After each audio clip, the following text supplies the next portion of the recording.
Physics 5ാമത്തെ ചാപ്റ്ററിൻ്റെ let's S എസിൻ്റെ അവസാനത്തെ പാർട്ട് 2ാം പാർട്ട് ചെയ്യാൻ പോവാണ്. അതിൽ 5 ക്വസ്റ്റ്യൻസ് നമ്മൾ ഓൾറെഡി ആൻസർ ചെയ്തു. ഇനി 6 മുതൽ ബാക്കിയുള്ള ക്വസ്റ്റ്യൻസ് ആണ്. 6ാമത്തെ question, which of the given statements is correct with regard to heating element. ഇപ്പോൾ ഹീറ്റിംഗ് എലമെൻറ്റിനെ സംബന്ധിച്ചിടത്തോളം ഇതിൽ കറക്റ്റായിട്ടുള്ള എന്തൊക്കെയാണ് പോയിൻറ്റ്സ് എന്നാണ് നമ്മൾ തിരഞ്ഞെടുക്കേണ്ടത്. ആ എഫ് വരെ ഓപ്ഷൻസ് ഉണ്ട്. ആ ഓപ്ഷൻസ് കഴിഞ്ഞാൽ പിന്നെ നമുക്ക് 4 കറക്റ്റായിട്ടുള്ള ഓർഡർ ഏതാണെന്ന് ചോദിച്ചിട്ടുണ്ട് അല്ലേ. ഓരോന്നായിട്ട് നമുക്ക് നോക്കാം. ഇപ്പോൾ ഹീറ്റിംഗ് എലമെൻറ്റ് എന്ന് പറഞ്ഞാൽ എന്താ ശരിക്കും? നമ്മളുടെ ഗീസർ, വാട്ടർ ഹീറ്റർ അല്ലേ, അതിനകത്ത് വെള്ളം ചൂടാക്കാൻ ഉപയോഗിക്കുന്ന ഒരു സാധനമാണ് നമ്മൾ എന്താ പറയുക ഹീറ്റിംഗ് എലമെൻറ്റ് എന്ന് പറയുന്നത്. അപ്പോൾ ആ ഹീറ്റിംഗ് എലമെൻറ്റിൻ്റെ മെൽറ്റിംഗ് പോയിൻറ്റ് ലോ ആണ് പറഞ്ഞു കഴിഞ്ഞാൽ നമ്മൾ ഇലക്ട്രിസിറ്റി അങ്ങോട്ട് ഓൺ ചെയ്ത് കഴിഞ്ഞാൽ അപ്പം തന്നെ ഉരുകിപ്പോവില്ലേ.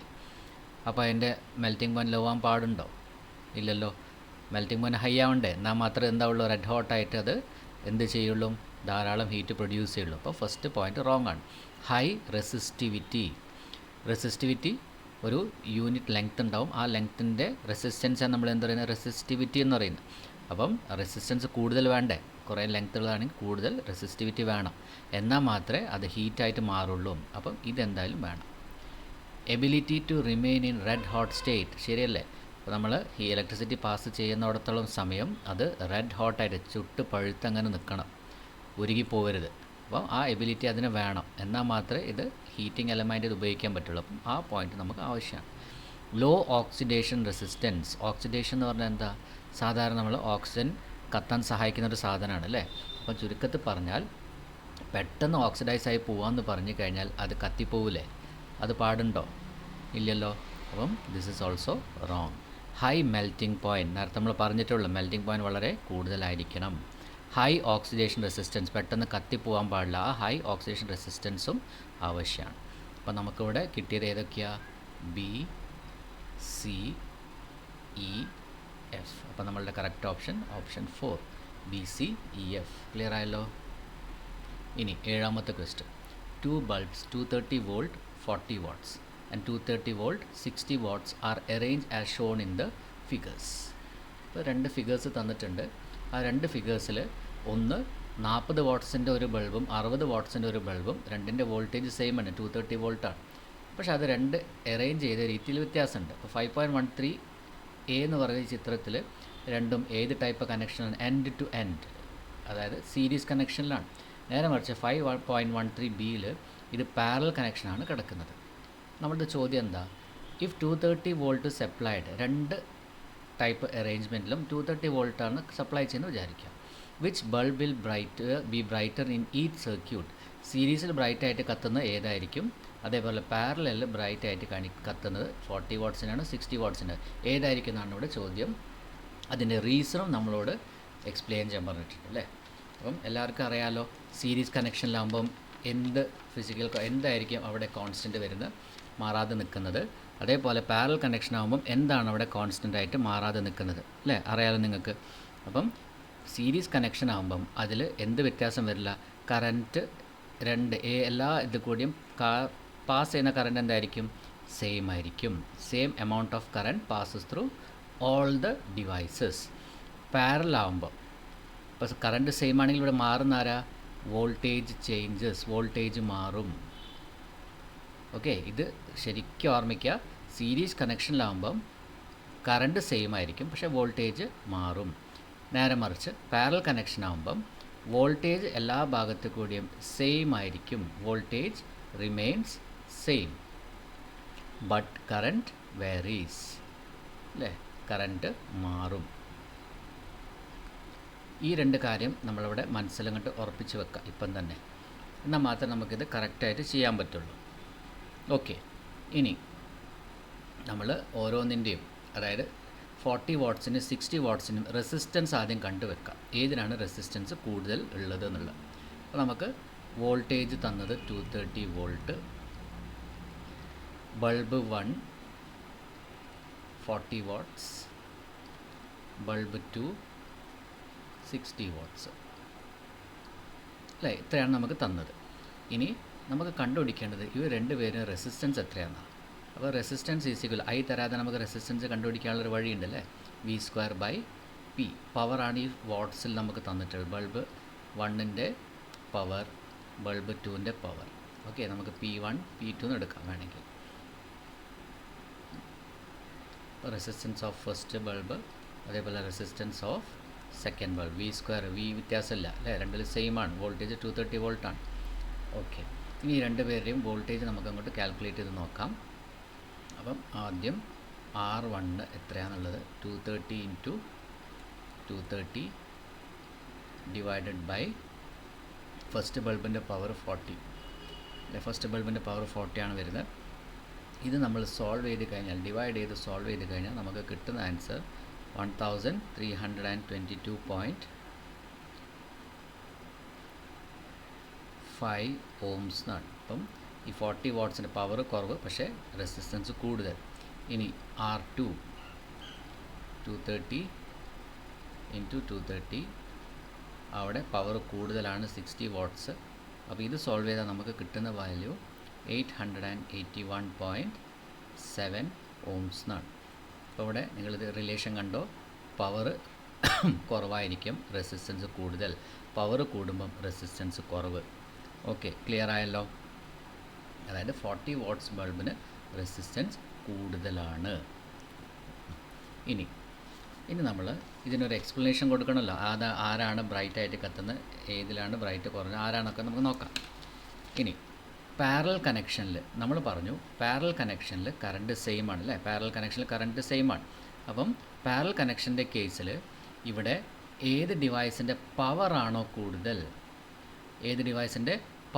കൂടുതൽ, അപ്പം അതിൻ്റെ എക്സ്പ്ലനേഷൻ കൊടുക്കുമ്പം എല്ലാം നമ്മൾ ഒബ്സർവ് ചെയ്യുമ്പം നമ്മൾ ആദ്യം പാരലൽ കണക്ഷൻ്റെ കേസ് എടുക്കാം കേട്ടോ, എന്നിട്ട് നമുക്ക് സീരീസ് എടുക്കാം. അപ്പോൾ ഞാൻ ആദ്യം പാരലൽ കണക്ഷൻ്റെ കാര്യം പറയുമ്പം, ഇൻ പാരലൽ കണക്ഷനിൽ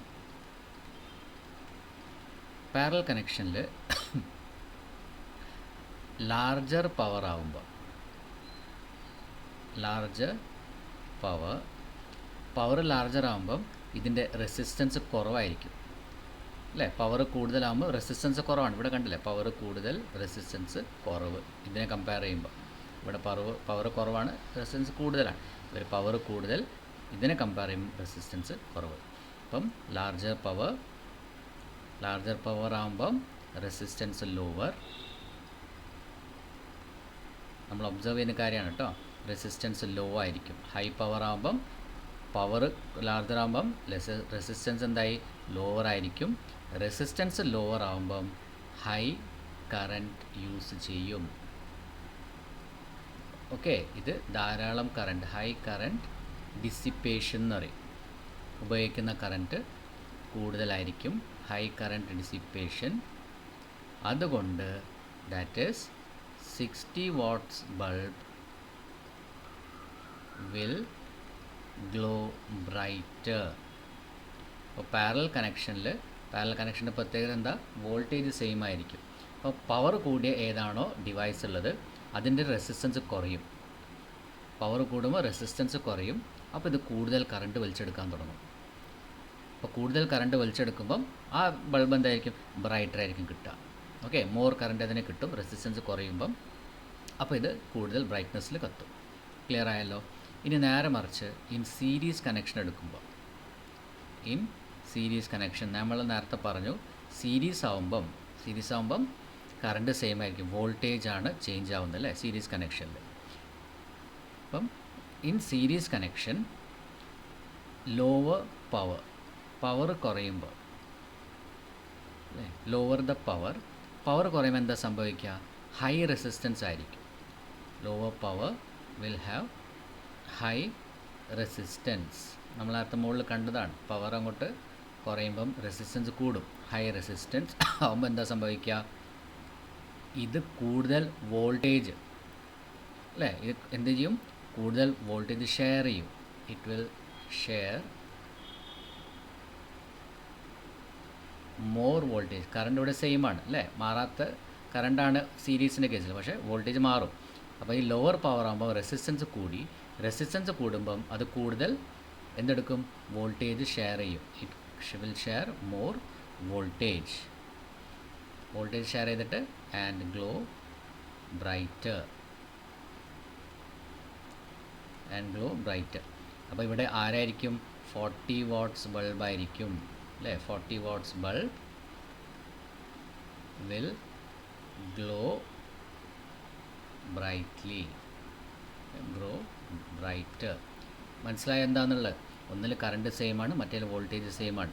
അപ്പോൾ കറണ്ട് എങ്ങനെയാണ് പ്രത്യേകത? കറണ്ടിൻ്റെ പവർ കൂടുമ്പം അവിടെ റെസിസ്റ്റൻസ് കുറയും. റെസിസ്റ്റൻസ് കുറയുമ്പം കൂടുതൽ കറണ്ട് വലിച്ചെടുക്കാൻ തുടങ്ങും അല്ലേ. പാരലാകുമ്പം അവിടെ കറണ്ട് വ്യത്യാസം വരും, വോൾട്ടേജ് സെയിം ആയിരിക്കും. ആ ഡിഫറൻസ് മനസ്സിലാക്കുക.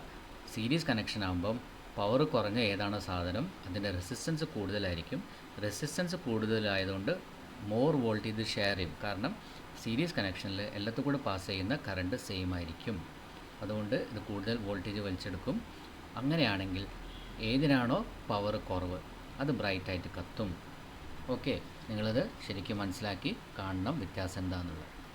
എല്ലാവർക്കും ക്ലിയർ ആയെന്ന് വിചാരിക്കുന്നു. നമുക്ക് അടുത്ത ക്വസ്റ്റ്യനിലേക്ക് പോവാം. ഇനി to reduce electricity consumption in our houses we can maximize the use of sunlight during the day. Do you agree with this statement? Explain how. അപ്പോൾ നമ്മളുടെ വീടുകളിൽ കറണ്ടിൻ്റെ കൺസംഷൻ കുറയ്ക്കാൻ വേണ്ടി നമുക്ക് സൂര്യൻ്റെ വെളിച്ചം കൂടുതൽ ഉപയോഗപ്പെടുത്താൻ പറ്റും പകൽ സമയങ്ങളിൽ. നമ്മൾ ഈ സ്റ്റേറ്റ്മെൻറ്റായിട്ട് എഗ്രി ചെയ്യുന്നുണ്ടോ? തീർച്ചയായിട്ടും നമ്മളിതായിട്ട് എഗ്രി ചെയ്യണം. Yes, I agree with the statement. ഇനി അടുത്ത ചോദ്യം, നമുക്ക് എങ്ങനെ ഈ സൂര്യൻ്റെ വെളിച്ചം ഉപയോഗപ്പെടുത്താൻ പറ്റും? അപ്പോൾ നമ്മൾ ആദ്യം ചെയ്യണം എന്താ വെച്ചാൽ, പുതിയ വീട് കൺസ്ട്രക്ട് ചെയ്യുന്ന സമയത്ത് വിൻഡോസിൻ്റെ the position of the windows should be in such a way that natural light എന്തായിരിക്കണം? Natural light comes into the house. Natural light വീടിൻ്റെ അകത്തേക്ക് വരുന്ന രീതിയിലായിരിക്കും നമ്മൾ വിൻഡോസ് കൺസ്ട്രക്റ്റ് ചെയ്യേണ്ടത്. അതാണ് ഒരു പ്രധാനപ്പെട്ട പോയിൻറ്റ്. ഓക്കെ, വിൻഡോസിൻ്റെ ഡയറക്ഷൻ അങ്ങനെ ആയിരിക്കണം, നാച്ചുറലായിട്ട് വീട്ടിലേക്ക് വരാൻ പറ്റുന്ന രീതിയിൽ. ഓക്കെ, പിന്നെ ഡോർസും വിൻഡോസും എന്തൊക്കെയാണെങ്കിൽ അതേപോലെ. പിന്നെ ലൈറ്റഡ് ഡ്രേപ്സോ അങ്ങനത്തെ ഡ്രേപ്സൊക്കെ മാറ്റിയിട്ട് കഴിഞ്ഞാൽ നമുക്ക് പകൽ സമയങ്ങളിൽ വീടിൻ്റെ അകത്ത് എന്തിൻ്റെ ആവശ്യമില്ല, ലൈറ്റ്സ് ഇടേണ്ട ആവശ്യം വരുന്നില്ല അല്ലേ. അതൊന്നും നമുക്കങ്ങനെ ചെയ്യാം. പിന്നെ സൺലൈറ്റ് യൂസ് ചെയ്യുന്ന വേറൊരു മെത്തേഡ് എന്താ, നമ്മളുടെ സോളാർ പാനലും കാര്യങ്ങളൊക്കെ നമുക്ക് ഉപയോഗപ്പെടുത്തി കറണ്ടിൻ്റെ consumption with the help of solar generation അല്ലേ ഉപയോഗിക്കാൻ പറ്റും. നാച്ചുറൽ വെൻറ്റിലേഷൻ ഉണ്ടാവുക, അതായത് ഫാൻ ഇടേണ്ട ആവശ്യം വരാതെ നോക്കുക.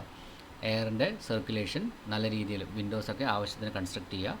പിന്നെ ഒന്നും ബ്ലോക്ക് ചെയ്യാത്ത രീതിയിൽ എയർ വീടിൻ്റെ അകത്തേക്ക് കയറി വരുമ്പം നമുക്ക് ഫാനിൻ്റെ ആവശ്യം വരുന്നില്ല. അങ്ങനത്തെ കുറച്ച് 3-4 പോയിൻറ്റ്സ് നിങ്ങളുടെ മനസ്സിൽ വരുന്ന എഴുതി വെക്കുക. ഞാൻ അതിൽ കുറച്ച് നിങ്ങൾക്ക് മെൻഷൻ ചെയ്തെന്നുള്ളൂ. ഓക്കെ, ഇനി in the context of energy crisis write down any 2 suggestions that can be implemented to reduce energy consumption in newly constructed houses. പുതിയതായിട്ട് കൺസ്ട്രക്ട് ചെയ്ത വീടുകളിൽ നമുക്ക് എനർജി ക്രൈസിസ് ഒഴിവാക്കാൻ പറ്റിയ എന്തെങ്കിലും 2 വഴികൾ. ഒന്ന് നമ്മൾ ഓൾറെഡി പറഞ്ഞു കഴിഞ്ഞു, നാച്ചുറൽ വെൻറ്റിലേഷൻസും അതേപോലെ നാച്ചുറൽ ലൈറ്റ് എൻട്രിക്ക് ആവശ്യമുള്ള രീതിയിൽ വേണം നമ്മൾ കൺസ്ട്രക്ഷൻ ചെയ്യാൻ വേണ്ടി. ഡോർസും വിൻഡോസൊക്കെ വെക്കുന്ന പൊസിഷൻസ് അങ്ങനെ ആയിരിക്കണം അല്ലേ. രണ്ടാമത്തത് എന്താ വെച്ചാൽ, നമ്മൾ ഈ സോളാർ പാനൽസൊക്കെ ഉപയോഗിച്ചിട്ട് നാച്ചുറൽ റിസോഴ്സസിനെ കൂടുതൽ ഉപയോഗപ്പെടുത്തുക അല്ലേ, ഉപയോഗപ്പെടുത്തുക മാക്സിമം. ഇതാണ് നമുക്ക് സജസ്റ്റ് ചെയ്യാൻ പറ്റുന്ന 2 വഴികൾ. പിന്നെ അതുകൂടാതെ നമ്മൾ വീടുകളിൽ യൂസ് ചെയ്യുന്ന അപ്ലയൻസസ് ഉണ്ടാവുമല്ലോ, അത് എനർജി കൺസംഷൻ കുറവായതായിരിക്കണം. അതിൻ്റെ 5 സ്റ്റാർ റേറ്റിംഗ്സ് എന്നൊക്കെ പറയുന്നത്. അപ്പം 5 സ്റ്റാർ റേറ്റിംഗ്സ് കിട്ടിക്കഴിഞ്ഞാൽ 5 സ്റ്റാർ നിങ്ങളിപ്പോൾ ടിവിയോ ഫ്രിഡ്ജോ വാങ്ങുകയാണെങ്കിൽ അതിൻ്റെ മുകളിൽ സ്റ്റാർസ് ഇങ്ങനെ വരുന്നത് നിങ്ങൾക്ക് കാണാൻ സാധിക്കും. ഇങ്ങനെ ഒരു റെഡ് സ്റ്റാർസൊക്കെ നിങ്ങൾക്ക് കാണാം. ആ സ്റ്റാറിൻ്റെ എണ്ണം എത്ര കൂടുന്നോ, 5 സ്റ്റാർ ഉണ്ടാവും, ചിലപ്പോൾ അത് 2 സ്റ്റാറിലായിരിക്കും ആക്റ്റീവ്, ബാക്കി 2 സ്റ്റാർസൊക്കെ ബാക്കി 3 സ്റ്റാർസ് ഇനാക്റ്റീവായിട്ട് കിടക്കുന്ന കാണാം. അതിൻ്റെ മീനിങ് എന്താ വെച്ചാൽ ഇതിൻ്റെ എനർജി റേറ്റിംഗ് കുറവാണ്. അപ്പോൾ ഇത് കൂടുതൽ കറണ്ടിനെ ഉപയോഗിക്കും. അപ്പോൾ 5 സ്റ്റാറും ഇതേപോലെ ആക്റ്റീവായിട്ട് കിടക്കുകയാണെങ്കിൽ അതിൻ്റെ അർത്ഥം എന്താ വെച്ചാൽ ആ ഡിവൈസ് ഹൈലി എനർജി എഫിഷ്യൻ്റ് എന്നാണ്. അപ്പോൾ അങ്ങനെ ഹൈലി എനർജി എഫിഷ്യൻ്റ് ആയിട്ടുള്ള ഡിവൈസസ് നമുക്ക് ഉപയോഗപ്പെടുത്താം. ഓക്കെ, അങ്ങനെ നിങ്ങൾക്ക് അറിയാവുന്ന 3-4 പോയിൻറ്റ്സ് ഇവിടെ 2 ചോദിച്ചിട്ടുള്ളൂ, നിങ്ങളങ്ങോട്ട് ഓർമ്മയിൽ എഴുതി വെക്കാം. ഓക്കെ, അപ്പം new house should have large windows to use sunlight and fresh air instead of lights and fans, solar panel. പിന്നെ നമുക്ക് ചെയ്യാൻ പറ്റുന്ന LCD നമ്മളുടെ CFL ഒക്കെ നമ്മളിപ്പോൾ ഒഴിവാക്കിയിട്ട് ഇപ്പോൾ LED ആണല്ലോ യൂസ് ചെയ്യുന്നത്. പിന്നെ 5 സ്റ്റാർ റേറ്റഡ് അപ്ലയൻസ് ഉപയോഗിക്കുക. പിന്നെ വീടുകളിൽ ഉപയോഗിക്കുന്ന വയറിങ്ങിന് യൂസ് ചെയ്യുന്ന മെറ്റീരിയൽസ് എന്തായിരിക്കണം? Cool or warm without using much electricity. Good insulation in walls. ചൂടകത്തേക്ക് അധികം വരാത്ത രീതിയിൽ വേണം നമ്മൾ വീടിൻ്റെ ചുമരിൻ്റെ ഇൻസുലേഷനൊക്കെ നടത്താൻ വേണ്ടി, അല്ലേ? വാമോ കൂളോ ആയിട്ട് നമുക്ക് നമ്മൾ വെക്കാൻ പറ്റണം. നല്ല ഇഷ്ടിക, അതേപോലെ അതിന് വേണ്ട സംവിധാനങ്ങളൊക്കെ ചെയ്ത് വെക്കുക, കറണ്ടിൻ്റെ ആവശ്യങ്ങൾ കുറയ്ക്കാൻ വേണ്ടി. ക്ലിയർ ആയല്ലോ? ഇനി അവസാനത്തെ ചോദ്യം, what is the necessity for reducing carbon footprint? ആദ്യത്തെ ചോദ്യം, എന്തായി കാർബൺ ഫുട് പ്രിൻറ്റ് എന്ന് പറഞ്ഞു കഴിഞ്ഞാൽ, ഇപ്പോൾ നമ്മൾ ചെയ്യുന്ന ഓരോ പ്രവൃത്തികളും, നമ്മൾ ഉപയോഗിക്കുന്ന ഓരോ വസ്തുക്കളും അത് ഗ്രീൻ ഹൗസ് ഗ്യാസസ് റിലീസ് ചെയ്യുന്നുണ്ട്, അല്ലെങ്കിൽ ഗ്രീൻ ഹൗസിനെ പ്രൊഡ്യൂസ് ചെയ്യുന്നുണ്ട്, മാറ്റുന്നുണ്ട്. അപ്പം ആ ഗ്രീൻ ഹൗസ് ഗ്യാസസ് എത്രയാണോ നമ്മൾ പ്രകൃതിയിലേക്ക് റിലീസ് ചെയ്ത് വിടുന്നത്, അത് നമ്മൾ കാർബൺ ഡൈ ഓക്സൈഡിൻ്റെ അളവ് എത്രയാണോ അതിൻ്റെ ടേംസിലായിരിക്കും പറയുക. ഇത്ര അളവ് കാർബൺ ഡൈ ഓക്സൈഡാണ് പുറത്തേക്ക് വരുന്നത്, ഇത്ര കാർബൺ ഡൈ ഓക്സൈഡ് നമ്മൾ ഉപയോഗിക്കുന്നുണ്ട്, അല്ലേ? ഉപയോഗത്തിന് ശേഷം പുറത്തേക്ക് വരുന്നുണ്ട്. ആ മെഷറിനെയാണ് നമ്മൾ, കാർബൺ ഡൈ ഓക്സൈഡിൻ്റെ മെഷറിനെയാണ് നമ്മൾ എന്താ പറയുന്നത്? കാർബൺ ഫുട് പ്രിൻ്റ് എന്ന് പറയുന്നത്. ഇനി കാർബൺ ഫുട് പ്രിൻ്റ് നമ്മൾ റെഡ്യൂസ് ചെയ്തേ മതിയാവുള്ളൂ. കാരണം കാർബൺ ഫുട് പ്രിൻ്റ് കൂടിക്കഴിഞ്ഞാൽ അത് പ്രശ്നമാവും, ഭാവിയിലുള്ള തലമുറകൾക്ക് പ്രശ്നമാവും. അപ്പം കാർബൺ ഫുട് പ്രിൻ്റ് നമുക്ക് റെഡ്യൂസ് ചെയ്യുന്നതുകൊണ്ട് അതെന്താ സംഭവിക്കുന്നത്? ക്ലൈമറ്റ് ചേഞ്ചിന് അത് തടയും. അപ്പം ഗ്രീൻ ഹൗസ് ഗ്യാസ് എമിഷൻസ് കുറച്ച് കഴിഞ്ഞാൽ നമുക്കറിയാം, ഈ ഗ്രീൻ ഹൗസ് എമിഷൻ കാരണമാണ് ഓസോൺ ലെയർ ഡിപ്ലീഷൻ. ഓസോൺ ലെയറിൽ ആ ഹോൾസ് ഉണ്ടാവുന്നതും അൾട്രാ വയലറ്റ് റേസ് ഭൂമിയിലേക്ക് വന്നിട്ട് അതിൽ റിഫ്ലക്ഷൻ ചെയ്തിട്ട് കുറേ പാർട്ട് പുറത്തേക്ക് സ്പേസിലേക്ക് പോവാതെ ഇവിടെ തന്നെ ട്രാപ്പ് ആവുന്നത്.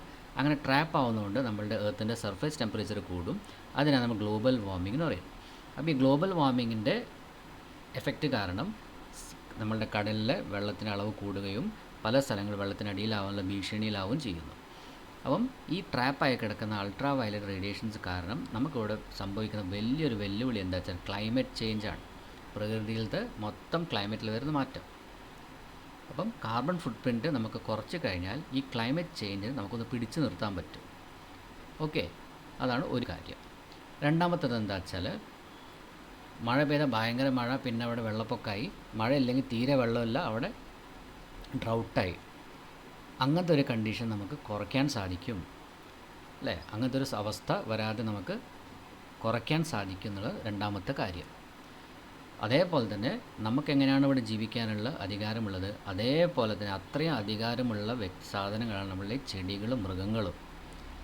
അവർക്കും ഭൂമിയിൽ ജീവിക്കാനുള്ള സ്വാതന്ത്ര്യം വേണം, അവർക്കും അതിനുള്ള സാഹചര്യം വേണം. അവരുടെ നാച്ചുറൽ ഹാബിറ്റാറ്റ് പ്രിസർവ് ചെയ്യാൻ വേണ്ടിയിട്ടും എൻവയോൺമെൻറ്റിനെ പ്രൊട്ടക്റ്റ് ചെയ്യാൻ വേണ്ടിയിട്ടും ഈ കാർബൺ ഫുട് പ്രിൻറ്റിനെ നമ്മൾ അങ്ങോട്ട് കൺട്രോൾ ചെയ്യുന്നതുകൊണ്ട് അവർക്കും അതിൻ്റെ ഒരു അവസരം കിട്ടും ജീവിക്കാനുള്ള. അതേപോലെ തന്നെ ഇതിൻ്റെ എമിഷൻസ്, കാർബൺ ഫുട് പ്രിൻറ്റിൻ്റെ ആ കാർബണിൻ്റെ അളവ് നമ്മൾ കുറച്ച് കഴിഞ്ഞാൽ നമുക്ക് ശുദ്ധമായ വായു, വെള്ളം, അല്ലേ? പിന്നെ നമ്മളുടെ ആരോഗ്യം, ഇതെല്ലാം നമുക്ക് വീണ്ടെടുക്കാൻ സാധിക്കും. റെസ്പിറേറ്ററിയും ബാക്കിയുള്ള സൂക്കേടുകൾ ഇല്ലാതാക്കാനും നമുക്ക് സാധിക്കും. ഓക്കെ, ഇത്രയാണ് കുറച്ച് കാര്യങ്ങൾ. പിന്നെ ഫോസിൽ ഫ്യൂൽസിന് വരും തലമുറകൾക്ക് വേണ്ടി അവർക്ക് എന്താണ് ഈ ഫോസിൽ ഫ്യൂൽസ് കാണിക്കാൻ വേണ്ടി നമുക്ക് സാധിക്കും. അങ്ങനെ സസ്റ്റൈനബിലിറ്റി ഇത് അങ്ങനെ നിലനിർത്തി കൊണ്ടുപോവുക. ഇപ്പം തന്നെ എല്ലാം കൂടെ എടുത്ത് തീർത്ത് കളയാതെ ഭാവിയിലേക്ക് വേണ്ടി നമ്മളതിനെ അവിടെ കൺട്രോൾ ചെയ്ത് നിർത്താം, സസ്റ്റെയിൻ ചെയ്ത് കൊണ്ടുപോവുക. അതിന് നമുക്ക് സാധിക്കും. ഓക്കെ, അപ്പോൾ ഇത്രയായിരുന്നു നമ്മളുടെ ആ ലെക്ചർ സെഷൻസിൽ നമുക്ക് ഡിസ്കസ് ചെയ്യാനുള്ള ചോദ്യങ്ങൾ. 10 ക്വസ്റ്റ്യൻസും കഴിഞ്ഞു. ഇനി അടുത്ത് നമ്മൾ വേറൊരു സബ്ജക്റ്റിൻ്റെ വേറൊരു പുതിയ ചാപ്റ്ററായിട്ട് വരും. എൻ്റെ ക്ലാസ് മനസ്സിലായിട്ടുണ്ടെങ്കിൽ തീർച്ചയായും ലൈക്കും സബ്സ്ക്രൈബും ഷെയറും ചെയ്യുക. Thank you all of U.